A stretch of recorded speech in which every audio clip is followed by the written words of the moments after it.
پر ایمان لانا، اس کی تفصیل، اور دوسری چیز شرک کی حقیقت کہ شرک کیا ہے، اور شرک اللہ تبارک و تعالیٰ کے نزدیک ایسا گناہ ہے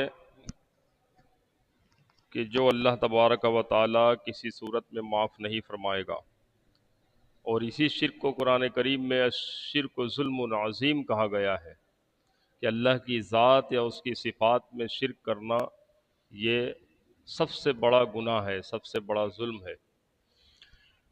اس کے بعد دوسری چیز ایمان مجمل میں ہم پڑھتے ہیں آمنت باللہ و ملائکتہ و کتبہ و رسلہ، میں ایمان لایا اللہ پر، جس کی تفصیل آپ نے کل سماعت کی، اور میں ایمان لایا تمام ملائکہ پر اور تمام رسولوں پر اور تمام ان کتابوں پر جو اللہ تبارک و تعالیٰ نے اپنے انبیاء، اپنے رسول پر نازل فرمائی ہیں۔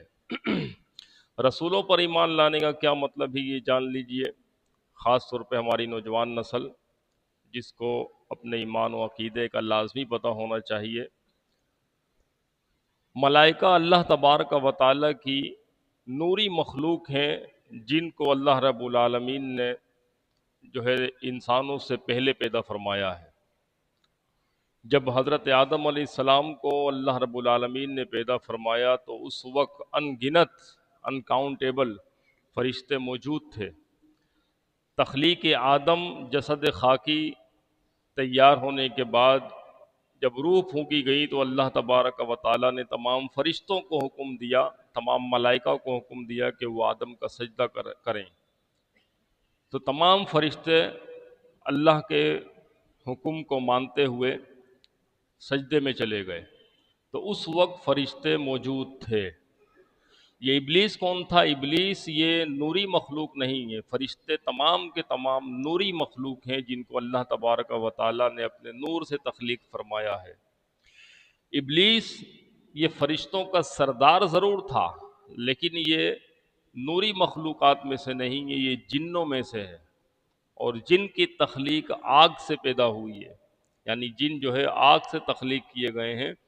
اس کی کثرت عبادت کے سبب اللہ تبارک و تعالیٰ نے اس کو فرشتوں کا سردار مقرر کر دیا تھا، لیکن اس نے انکار کیا، ابا واستکبر وکان من الکافرین، تو اللہ تبارک و تعالیٰ نے اس کو اپنی بارگاہ سے مردود قرار دے دیا۔ اچھا، فرشتوں میں بھی پھر کیٹیگری ہیں۔ اللہ رب العالمین نے اتنی بڑی تعداد میں فرشتے پیدا فرمائے ہیں، اس کا اندازہ آپ اس سے لگا سکتے ہیں کہ روئے زمین پر اترنے والے فرشتوں میں روزانہ 70,000 فرشتے صبح اور 70,000 فرشتے شام خانہ کعبہ کا طواف کرنے کے لیے اترتے ہیں۔ 70,000 صبح، 70,000 شام، اور یہی فرشتے پھر حاضری دیتے ہیں بارگاہ نبوی صلی اللہ علیہ وآلہ وسلم میں، 70,000 فرشتے صبح اور 70,000 فرشتے شام۔ اور جب یہ واپس جاتے ہیں تو دوبارہ ان کی باری نہیں آتی ہے، یہ دوبارہ ان کی باری نہ خانہ کعبہ کا طواف کرنے کی، نہ مسجد نبوی میں حضور آقا علیہ الصلوۃ والسلام کی بارگاہ میں حاضری کی، دوبارہ ان کی باری نہیں آتی۔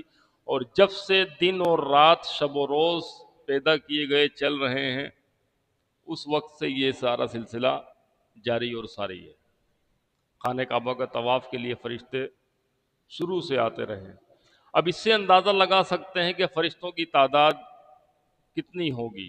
اس کے علاوہ وہ فرشتے ہیں جن کو اللہ تبارک و تعالیٰ نے مختلف عبادات پر مقرر فرما رکھا ہے۔ جس کو سجدے کا حکم ہے وہ سجدے میں ہے مسلسل، جو رکوع میں ہے وہ رکوع میں ہے، کوئی تسبیح و تحلیل کر رہا ہے، کوئی سبحان اللہ کی تسبیح، کوئی الحمدللہ، کوئی اللہ اکبر، جس کو جو وَيَفْعَلُونَ مَا يُؤْمَرُونَ، قرآن یہ کہتا ہے کہ وہ وہی کام کر رہے ہیں جن کو اللہ تبارک و تعالیٰ نے جس کے کرنے کا حکم دیا ہے، وہ اس پر مامور ہیں۔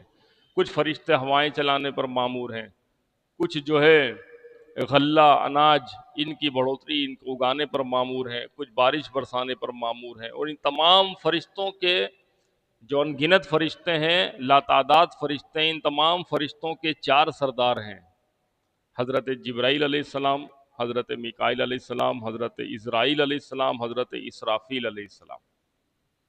یہ 4 بڑے فرشتے ہیں اور یہ تمام فرشتوں کے سردار ہیں۔ تو یہ مخلوق جو ہے اللہ رب العالمین نے انسانوں سے پہلے پیدا فرمائی تھی، اور یہ مخلوق اس پر جو ہے موت طاری نہیں ہوتی، سوائے اس کے کہ جب اللہ تبارک و تعالیٰ قیامت قائم فرمائے گا تو تمام فرشتے بھی اس دنیا سے چلے جائیں گے۔ آخر میں حضرت اسرافیل علیہ السلام، حضرت اسرائیل علیہ السلام جو موت کے فرشتے ہیں، اسرافیل علیہ السلام سور پھونکیں گے، قیامت بپا ہوگی، صحیح ہے، اس کے بعد ان کو بھی حکم ہوگا قیامت قائم ہونے کے بعد کہ وہ بھی چلے جائیں اس دنیا سے، ان پر بھی موت طاری ہو جائے گی۔ آخر میں حضرت اسرائیل علیہ السلام بچے ہوں گے جو لوگوں کو کی روحیں قبض کرتے ہیں اللہ کے حکم کے مطابق، صرف وہ بچیں گے۔ پھر اللہ تبارک و تعالیٰ سے وہ عرض کریں گے کہ مولا اب میرے لیے کیا حکم ہے؟ تمام لوگ جو ہے ختم ہو گئے، تمام فرشتے، تمام جنات، تمام انسان اور دیگر تمام مخلوقات، اب میں باقی ہوں۔ اللہ رب العالمین فرمائے گا کہ اے ملک الموت، تم پر بھی موت آ جائے، یعنی تم بھی جو ہے اب چلے جاؤ۔ پھر اسرائیل علیہ السلام بھی، ملک الموت بھی، ان پر بھی موت طاری ہو جائے گی، اور پھر واحد رب واحد کی ذات باقی بچے گی، اور اس وقت اللہ رب العالمین فرمائے گا لمن الملک اليوم، آج کس کی بادشاہی ہے، آج کون باقی ہے؟ اس وقت ایک طویل عرصہ گزرے گا۔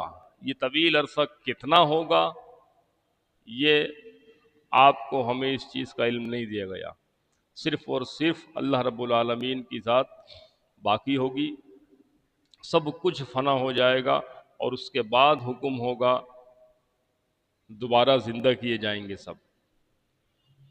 اس میں ایمان مجمل میں بتایا کہ نا والبعث بعد الموت، مرنے کے بعد دوبارہ زندہ ہونا۔ تو یہ فرشتے ہیں جن کی ڈیوٹی شروع سے لے کے اس وقت تک لگے گی۔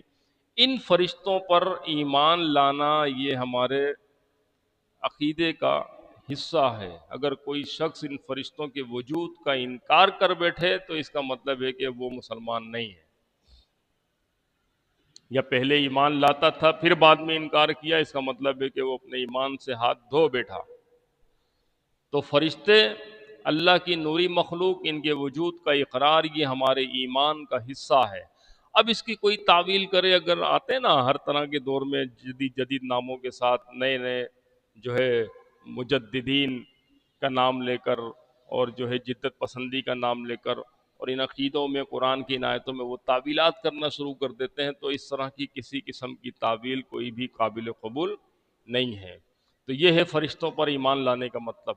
اور اس کے بعد وَكُتُبِهِ وَرُسُلِهِ، تمام کتابوں پر ایمان لانا، اس کا کیا مطلب ہے؟ اس کا مطلب یہ ہے کہ اللہ رب العالمین نے تمام انبیاء علیہ السلام اور رسولوں پر جو جو کتابیں اور صحیفے نازل فرمائے ہیں وہ سب کے سب برحق تھے، وہ سب کے سب کلام الہی ہیں، اللہ رب العالمین کا کلام ہے۔ اب اس میں چاہے وہ باقی ہیں یا نہیں ہیں، روئے زمین پر موجود ہیں یا نہیں ہیں، انبیاء بھی دنیا سے رخصت ہو گئے، ان پر بھیجی گئی نازل کی گئی کتابیں اور صحیفے بھی رخصت ہو گئے، کچھ باقی ہیں لیکن اپنی اصل حالت میں نہیں ہیں۔ ہم مثال کے طور پہ ہم 4 بڑی کتابوں کا نام لیتے ہیں نا، سب سے پہلے قرآن پاک، اس سے پہلے انجیل، زبور، توریت، زبور، انجیل اور قرآن پاک۔ قرآن پاک تو آج بھی الحمدللہ 1500 سال کا عرصہ گزر جانے کے باوجود بھی اپنے لفظوں کے ساتھ من و عن اسی طرح موجود ہے جس طرح عقائد و جہاں صلی اللہ علیہ وسلم پر نازل فرمایا گیا تھا، آج بھی اسی حالت میں موجود ہے۔ کیوں؟ اس لیے کہ اس کی حفاظت کی ذمہ داری اللہ رب العالمین نے اپنے ذمہ لے رکھی ہے۔ اس کے علاوہ جو کتابیں ہیں، انجیل کی صورت میں، زبور کی صورت میں، توریت کی صورت میں، ہم ان پر ایمان تو رکھتے ہیں، لیکن ان کتابوں پر جو اپنی اصل حالت میں حضرت داؤد علیہ السلام، حضرت موسیٰ علیہ السلام، حضرت عیسیٰ علیہ السلام پر نازل کی گئی تھیں، اب اس میں جو امینڈمنٹ ہو گئی، جو ترمیم ہو گئی، تو آج جو کتاب موجود ہے اس پر ایمان لانا یہ کیسا ہے؟ تو یہ بات یاد رکھیے، ہم یہ کہتے ہیں کہ ان کتابوں میں ہمیں نہیں پتہ کہ کہاں کیا تبدیلیاں ہوئی ہیں، قرآن کے جو مخالف حکم دے رہی ہیں ہم اسے تسلیم نہیں کرتے، یا یوں ہم اس کو اس انداز میں کہتے ہیں کہ اس میں وہ تعلیمات، وہ الفاظ جو حضرت داؤد علیہ السلام پر، حضرت موسیٰ علیہ السلام پر یا حضرت عیسیٰ علیہ السلام پر نازل ہوئے تھے، ان پر تو ہم ایمان لاتے ہیں، لیکن بعد میں آنے والے انسانوں نے، ان کے ہاتھوں نے جو اس کے اندر امینڈمنٹ کی، جو ترمیم کی، ہم اس پر ایمان نہیں لاتے ہیں۔ تو یہ ہے جو ہے ان کتابوں پر ایمان لانا۔ ان الہامی کتابوں میں سب سے عظیم، بزرگ، سب سے برتر، سب سے عظمت والی کتاب وہ قرآن پاک ہے، کلام الہی ہے، جو آج بھی ایک معجزے کی شکل میں ہمارے سامنے موجود ہے، اور اپنے لفظوں کے ساتھ، پوری حفاظت کے ساتھ اللہ رب العالمین نے اسے روئے زمین میں پھیلایا ہوا ہے۔ نہ صرف لکھا ہوا موجود ہے، بلکہ حفاظ کرام کے سینوں میں اللہ تبارک و تعالیٰ نے انہیں محفوظ فرما دیا ہے، لہٰذا تقریباً ہر مسجد کے اندر آپ نماز تراویح میں وہی قرآن پاک جو ان کے سینوں میں محفوظ ہے وہ سماعت فرماتے ہیں۔ تو چار چیزیں ہو گئیں عقائد کے حوالے سے، آمنت باللہ، صحیح میں ایمان لایا اللہ پر، جس کی تفصیل آپ نے کل سماعت فرمائی، وہ ملائکتہ، ملائکہ پر، وہ کتبہ، اور تمام الہامی کتابوں پر اور صحیفوں پر جو اللہ تبارک و تعالیٰ نے انبیاء علیہ السلام پر بھیجے، وہ رسلہ، اور تمام رسولوں پر ایمان لایا۔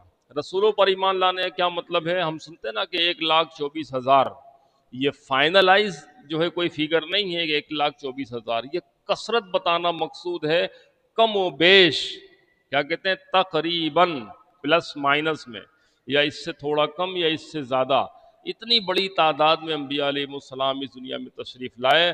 ہمیں زیادہ سے زیادہ 28، 29، 30 کا نام یا ان کی تھوڑی بہت یا بہت زیادہ تفصیل جو معلوم ہے ہمیں یہی معلوم ہے، لیکن اس کے علاوہ جو انبیاء علیہ السلام اس دنیا میں تشریف لائے، جن کے بارے میں نہ ان کا ہم نام جانتے ہیں، نہ ان کی تعلیمات سے واقف ہیں، نہ ان پر نازل ہونے والے صحیفے موجود ہیں، لیکن ان رسولوں کی رسالت پر ہم ایمان لاتے ہیں کہ اللہ نے جو رسول بھیجے تھے وہ برحق تھے۔